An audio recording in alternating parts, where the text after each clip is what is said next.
तो आज आम आई बुढ़ापटा जेनटा कि जेन गाँ 2 दिन तक अखंड नाम यज्ञ प्रहरी हेबा से गाँटा पड़ुचे पाटनागुड़ हाराहारी प्राय 20-22 किलोमीटर।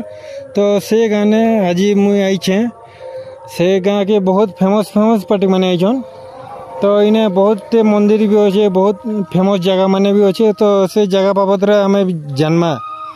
तो मुईटा सकालू बाहरी छे बलांगीर बसीचे पाटनागढ़ बस धरनी पाटनागढ़ डेगी कर बेलपड़ा उतरला बेलपड़ा नु इटा बुढ़ापटा आबार लगे 3-4 ठाने टर्निंग पॉइंट भी अच्छे।